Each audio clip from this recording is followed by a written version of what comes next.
So today we're going to be doing the top 10 animes you guys should watch during quarantine. The reason why I'm doing this video is because there's a lot of free times, as you guys probably know, in quarantine, like to do, well, literally nothing, because no one's really doing anything apart from like online classes and stuff. But this is anime we were talking about, so the top 10 anime we should be watching during quarantine. I'm gonna be rating these on three things. In some cases, like some of these will like apply to different shows more than others. So it's quality, length, and how underrated it is. How I think it's underrated. So without further ado, let's get into number 10 then. So alright, for number 10 we have Mob Psycho 100. There's 2 seasons to this. It's made by the same person who made One Punch Man. I'm gonna put the synopsis on the video so you guys can read it.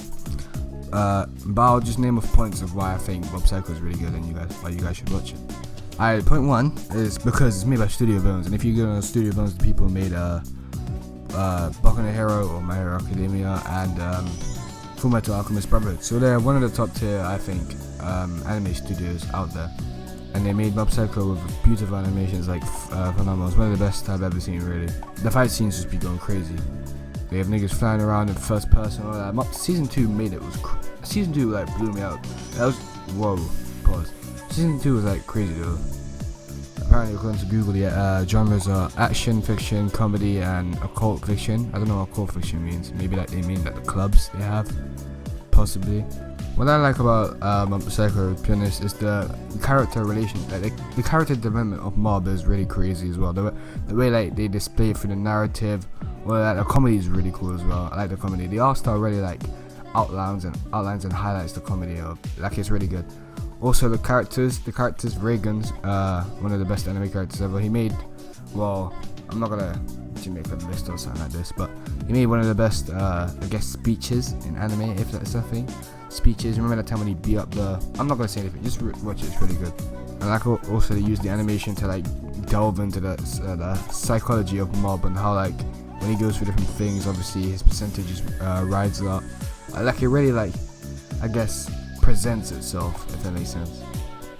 Okay, for number 9 we have Haikyuu. Haikyuu is a total of 85 episodes plus 4 OVAs. I think, well, for me and a lot of other people, it's my favorite sports anime. For a lot of people, it's the only sports anime they've ever watched, but ever, really, to be honest, because the amount of hype you get from watching a Haikyuu episode is ridiculous, man. Like, my G, it'd be so hype sometimes, like, they're not even on the volleyball court, but like, you still get hype from the character interactions. And the pacing, and like, the way they simulate like a real volleyball game in like animation, and like, they animate, it's not a word, but like, they animalize it, if that makes sense. Like, they blow everything out of proportion, it just makes it mad. And niggas be flying across the flag court, slapping the balls, pause, again. And like it just like teleports, is crazy. Like there's no powers in it, obviously, if you guys didn't tell, but like it kind of is at the same time. Like it's not real, it is realistic, but isn't it? It's just watch it. All of the shows, I'm not like, the higher I go up, the more I rate it, but like all these shows are like top tier or high tier. Now don't forget to mention that all like the epic moments behind it is all like amplified by the character interactions, like in the team, the way they relate, the development of like the problems they go through as a team. Like there's like a team feeling you get from Haikyuu. It's just crazy. Like you're part of the team. Like one type escapism. Well, all of anime is escapism, but like, you know what I'm trying to say. For number 8 we have one of the goats. We have One Piece. One Piece has 927 episodes, which this is where I guess the main like length like section or like factor comes in. One Piece is obviously a very big anime. It's the biggest anime, the biggest manga of all time. As in popularity and, well, obviously not size. I don't think it's the biggest manga, longest manga of size, but it's very long. The anime is really long as well. There's 927 episodes. This is a really good anime. It's one of my favorites, like a lot of people, because the way everyone talks about this, the way the world building is, it's like the way it's presented is just ridiculously good. From the characters, the way they're never forgotten, the development of certain, like the main characters, their relationships, all of that. It's just the power systems and like the opposing sides and how they battle each other and stuff like that. It's what I'm saying. Yeah, through quarantine, you're definitely gonna like loser, well not lose, spend a good 2 weeks trying to watch some One Piece, because One Piece is really addictive. When you like anything really you binge and it's good. Like I was reading Tower of God, I couldn't stop for like 2 days straight, to be honest. But anyway, yeah, you'll probably get through like a good 2 weeks just watching this shit. For 7 we have the probably best, or not best, but like most visually appealing, or one of the most visually appealing I should say, animes we have on this list, even though they're all like crazy like good. But we have Phase Zero. Phase Zero is made by the same people who made Demon Slayer, you know, Ufotable, whatever you want to call it. Yeah, so the genre is tragedy, thriller, dark fantasy, action, fiction, contemporary fantasy. So what you're getting from there is like, it's pretty dark. Well, yeah, it's pretty dark. Yeah, it's dark. Especially that scene with the tentacle. Right? Well, that's not what you think. But Maji, if I had to like explain, well, I'm not gonna explain, but like sum up the reason why I like Fate Zero, it's probably to say it gets everything you like about like your average fantasy, dark fantasy, action type of like, I guess, battle series. Even though it's not really, it is a battle series. Obviously, it's a battle royale series. But like, and like, I guess character, like, how do you put this? Character like conflict, and like boosts it all the way to max.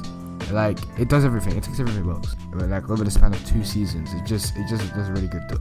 I think is my favorite thing about the Phase franchise is how, it may sound a bit weird, but like, you know, obviously like you have your heroes, and like once you unveil who they are, it's interesting because like there's different references, subtle references, like, and throughout this series, and how the other heroes interact with the heroes. Like it's weird. It's pretty weird because like, it's just weird.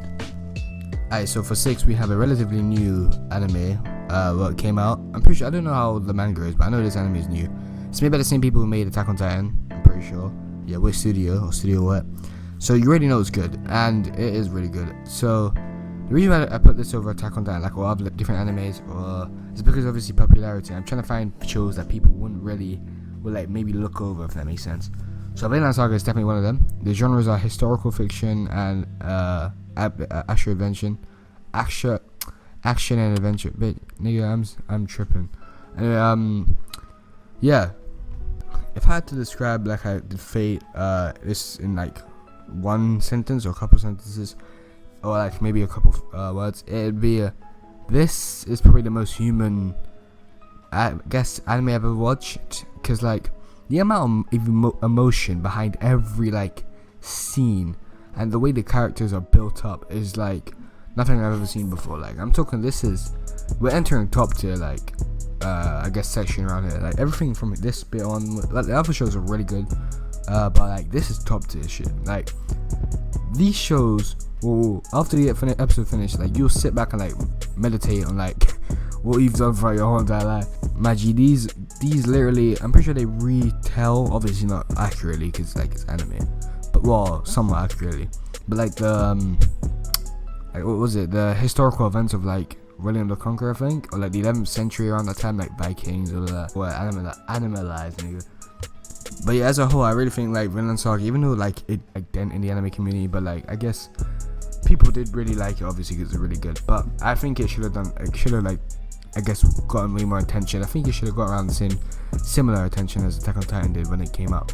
But that was like earth-shaking attention, if that makes sense, for anime back then. Anyway, for number 5 we have Made in Abyss. Now Made in Abyss actually was suggested by one of my friends to watch this. He was like bugging me, we had like an argument kind of on like which is better, this show or like another show I have on this list. Actually I think no, two spots ahead of this one. Haha, nigga. But anyway, yeah, Made in Abyss. To be honest, I don't think there's been an anime like Made in Abyss or like Made in Abyss to like actually bring me into like a world. I've never really felt like, I guess, captivated enough. But Made in Abyss actually like takes not world building, but like escapism, and like shoots it into like a different level. Cause it uses subtext as in like music, all of that, and like it blends so well with the animation. The animation's like Studio Ghibli type, like, if that makes sense. Whereas it looks nice, it's childish, but like it juxtaposes the dark story. Like it's so crazy because the way the story progresses is at the beginning you get like subtle references to like how I guess the gritty reality of like reality really, because like you see like the crazy monsters and how like it's just and like how they were at the surface, so not the surface but like the higher I guess sections of the hole, I'm gonna put it, like the abyss. And as they get deeper in, like they slowly like I guess their mentality slowly gets darker and darker, along with obviously like deeper in the hole, so like it gets dark. It's just crazy. Watch it, it's really good. Oh yeah, and the movie's coming out soon, so I'm definitely watch that.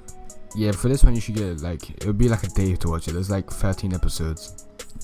Alright, for 4 we have one of the best anime of all time. We have Steins Gate. Steins Gate genres are science fiction and psychological thriller. Now I don't know what I could say about Steins Gate what's already hasn't been said already, because to be honest, Steins Gate is one of them I guess series, along with obviously my favorite series, who like you can't really hate it. Like it's almost impossible to hate. If you have like I'm not trying to be rude, but if you have like a good mental state and like you understand what storytelling is, and you watch Steins Gate and say it's bad, your opinion is kind of invalidated, because it does everything right. Like if you ask me what anime has the best storytelling ever, per episode, I'd definitely say Steins Gate, because like Steins Gate is like almost in a weird position for me. Like the storytelling is immaculate, it's untouchable. The series itself is almost untouchable, but the thing is, the characters are incredible. But like, if you were to like separate them, I said this already, if you were to separate them and like bring them out by like each individual character by themselves, I wouldn't let's say like, oh, that character's crazy, definitely top 10 anime characters of all time or something like that.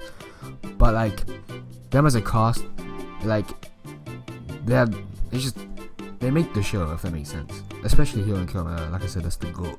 Really niggas know about Steins Gate. But yeah, it focuses on time travel. The synopsis should be up there. It does it justice. Like time travel is supposed to be like a complex thing. Obviously, we don't know about time because like a human construct or that. But like the way they handle it, it's good. And the voice acting superb. Even in English, I really like the English. I've actually seen the English. The English does it really good, like justice. Especially like Hiro and Kyoto, I call him Rentaro Okabe. His voice actor is really good as well. Okay, 3. Here we go, 3. We're entering the top 3. And now this is where my personal bias kicks in. Even though the top 3 shows are like GOAT tier. So for number 3 we have Madoka Magica. Madoka Magica is one of my favorite anime of all time. To be honest, this is the one I was arguing with my friend with about my phone just fell off. About Made in Abyss. Made in Abyss is obviously really good, but I would still put Madoka Magica above Made in Abyss. Now, Madoka Magica along with Steins Gate is pretty old. It was released in like 2000, like I'm pretty sure like 11 or something, or like something around there. And still, I don't think there has been well, obviously in the magical girl genre, it demolishes everything. Like let's be real. But like I'm pretty sure it's dark fantasy. Let me look at the genres real quick. Yeah, so genres are dark fantasy, magical girl, and psychological thriller.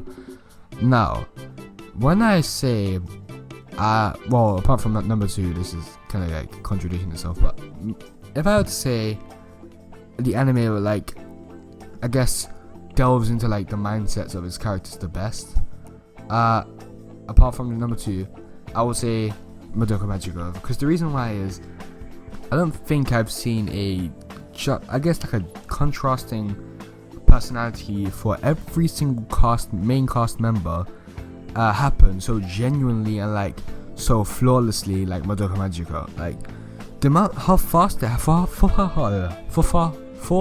fast it happens, right? I can't even speak to you. It seems flawless. Like the results seem flawless. Like you have numerous like mental struggles between the different characters, their ideals, all of that. Then we have obviously the enemies, blah blah blah blah, and how the enemies are not actually the enemies, and it's just crazy. And then time travel and like different outside forces get involved. And then after you realize at the end of the series that this happened, and then if you watch it again, your whole entire view of the whole entire series completely changes. And if you watch the movie, which I have, and it definitely completes the series, your view changes again. So like it literally, it's one of those animes where like if you watch it multiple times, you'll have a completely different experience of watching it from the first time you had. Okay, for number 2 we have maybe my second or third favorite anime of all time. We have Monogatari. So like when I mean Monogatari, I mean the whole Monogatari series. So Monogatari is probably the hardest anime to actually explain, given that there is 15 series across the whole entire franchise. Now, this franchise is based off a light novel, and I'm pretty sure it's safe to say this is probably the best light novel of all time and one of the best books. This is a big statement of all time, because Nisio Uesuin, the way he writes, literally blows like everything out the water. Like, you wouldn't expect this to be an anime. You'd expect this to be like some next like world renowned like novel. And I find it so interesting on how like he can pull literally any situation, and from dialogue alone, like the way the characters are like built and made, and turn it into like the most interesting thing ever. Like you'll be just pulled into it straight away. And the anime definitely does it justice. Like, I don't know if I would rate the anime higher than, well, obviously I rate the anime high, like it's top tier. But like the light novels are just on a different tier on its own. But the anime definitely does it justice, and I definitely love the artistic, like surrealist almost like feel they went with. Akiyuki Shimbo, the director, that went with for the anime, and how he uses the animation to like visualize the characters' feelings and emotions, and utilize unique like different perspectives. All of that, it's just it literally flips. It like flips the expectations of what you think like a different like stereotypical like light novel show of a bunch of girls in, and completely flips in their head. Like from an outsider looking on like face value, you think this is like, oh, one of them shows, high school romance, all of that, blah blah blah blah. But when you actually like watch it and read the subtitles and like listen, like take in, you'll be on for a hell of a ride. Alright, so number 1, we have the GOATs, Hunter x Hunter. So Hunter x Hunter, if you didn't know, is probably my favorite anime. Well, it is my favorite anime of all time, and I don't think I need to give an explanation of why, because for me, Hunter x Hunter ticks every box apart from the continuation box. Because I don't know what this nigga's what's the nigga's name again? I forgot what he's doing, but he's on hiatus, like Berserk and Vagabond. I think Vagabond's finished, to be honest. But yeah, Madhouse. There's 147 episodes. I already know that of Hunter x Hunter. It's a shonen anime. Madhouse definitely done this. Like, I don't think Hunter x Hunter is the only long-running shonen to actually have good animation. Like there's Naruto. Naruto has that's pretty bad animation sometimes, but sometimes it has really good animation. But like Hunter x Hunter this was made in 2011, by the way, and let me tell you this: Hunter x Hunter's animation will still blow, like completely destroy animation, like sometimes even movie quality out of the water. And it's consistent throughout every episode. I don't think I've seen a bad episode. From characters to fights to world building to pacing to having the best power system in all of anime, Hunter x Hunter is literally it's like I would say it's like a gatekeeping anime to fully experiencing anime. It's like you have like your Naruto's, you have your Dragon Ball Z's, you have your Pokemon, whatever. Sometimes Death Note is like in between these two, but like those like get you into anime. But once you like experience the other things, blah blah blah, you start to like get into like good anime, if that makes sense. Even though those animes are sometimes good, like Naruto's pretty good. But then like Dragon Ball's Dragon Ball. Then you start to get into like really really good anime, like start to like experience the medium, if that makes sense, and like the industry. And then you like watch Hunter x Hunter, and then if you think it's bad, I don't know what to tell you. You have bad taste. But like, if you think it's good, then you already know. You can base it off of that, if that makes sense. Like Hunter x Hunter for me is the anime. It is the anime. I'm rating this way too high. Maybe I'm guessing up. Alright, so if you guys enjoyed today's that video, smash the like number, subscribe, all of that. I might be making more videos like these if you guys enjoyed this one. And I'll see how this goes. This is pretty new. I normally I did reaction videos. They did pretty well. Yeah, I think. Well, but I'll probably do some more. I'll mix up the content, if that makes sense.